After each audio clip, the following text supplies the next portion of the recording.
Eu confesso para vocês que esse relato aí, essas palavras do Leonardo Jardim, que é o técnico do Cruzeiro, me fez lembrar aqui várias questões que recentemente foram até debatidas no Campeonato Mundial de Clubes, porque se levantou essa questão do calendário, né? Do calendário descomunal que é do futebol brasileiro, né? A cada 2, 3 dias ali, praticamente todo mundo jogando, em média, 3 competições, e aí eu falo do Campeonato Brasileiro, da Copa do Brasil e da Libertadores, lógico, quem estiver participando, né?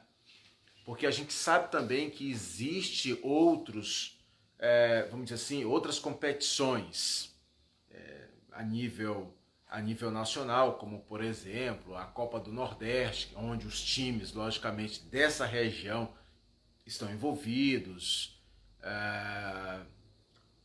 e outras situações, como de repente a necessidade de jogar, como foi o caso, o campeonato mundial. Ah, tudo bem, foi só agora que começou o campeonato mundial, ok, certo, mas a gente não sabe o que vai ser daqui para frente em termos de outras competições. O certo é que o futebol brasileiro em si, querendo você ou não, tem um calendário que exige muito, tá? Exige bastante.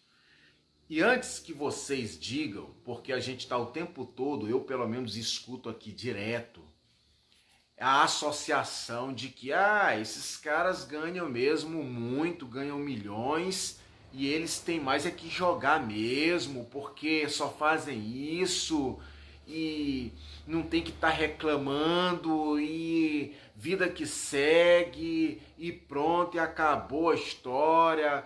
Afinal de contas, eles ganhando bem, eles são robôs, eles não tem nada de ser humano, sabe? Eles são pessoas autoprogramadas que a gente aperta ali o enter, eles vão, aperta o enter, eles param, sabe?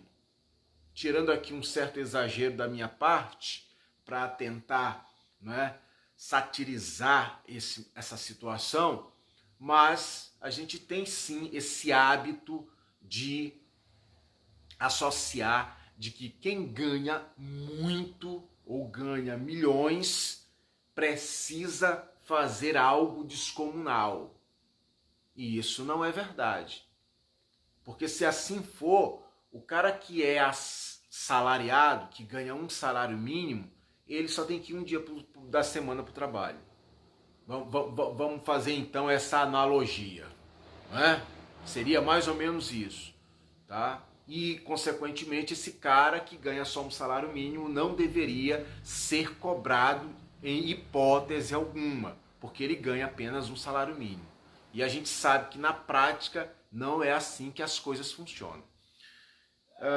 Mas isso me chamou a atenção quando ele reclama das viagens, no que se refere a ser distante, porque ele traz uma outra questão para um debate, que é essa coisa da mente, né? Essa coisa do cara tá bem ou não tá bem, né?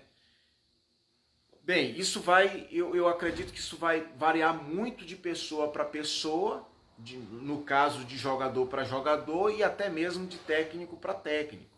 É lógico que se você pegar a realidade do Jardim que vem da Europa ou de outros mercados, o cara realmente vai ter um impacto. Se a gente considerar que a Europa cabe dentro do Brasil e ainda sobra espaço, a gente vai entender que você vai ali tranquilamente fazer viagens entre países europeus tranquilamente de carro, né? Se a gente for pegar o caso do Diogo, só para exemplificar, não é para entrar no mérito da questão aqui da morte do cara, não, mas ele estava indo de carro com o irmão lá para Inglaterra se apresentar lá no Liverpool. Simples, entendeu? por aí tu vai tirando a ideia de dimensão, né, territorial, para você então entender exatamente o que o Leonardo Jardim quis colocar nessa explicação dele, nesse relato dele, né? Também não quero entrar no mérito da questão aqui, se ele está certo ou está errado. Eu, particularmente, talvez por viver essa realidade aqui, seja como torcedor, quem acompanha o futebol normalmente, não vai achar isso estranho, não vai ter nenhum tipo de anormalidade, porque nós somos produtos do meio qual nós estamos. Então, tá aí, vida que segue, né? Mas quando vem alguém de fora e que levanta essa bola, a gente para um pouquinho e pensa assim, pô, imagina então o quanto que os nossos clubes, os nossos jogadores, eles são exigidos não apenas no que tange a campo, né? A ter que desenvolver o melhor do seu futebol lá em campo, tendo ainda que viver essa realidade de inúmeras viagens, e olha que eu nem estou contando aqui viagens para outros países do continente sul-americano, aqui da região, né? Sul-americano, quando se fala aí de Libertadores ou Sul-Americano, né? Mas, de fato, esse é uma realidade, um preço que se paga por morar e, consequentemente, jogar dentro de um país de dimensões intercontinentais, né? Então, 3, 4 horas dentro de um avião para o português é algo interminável, né? É algo interminável. E ele então conclui dizendo que dificilmente ficará por muito tempo aqui no Brasil. Mas eu acho assim que esse relato dele, essa declaração dele, serve apenas, no meu ponto de ver, para chancelar, somando com um calendário maluco que nós temos. Então, assim, o que eu vejo? O que eu analiso? O que eu concluo? Que mais do que nunca está na hora da gente rever, quando eu digo a gente, se é a CBF hoje dona do futebol brasileiro no que se refere a gerir, que procure sentar com os clubes de uma forma ou de outra para rever esse calendário.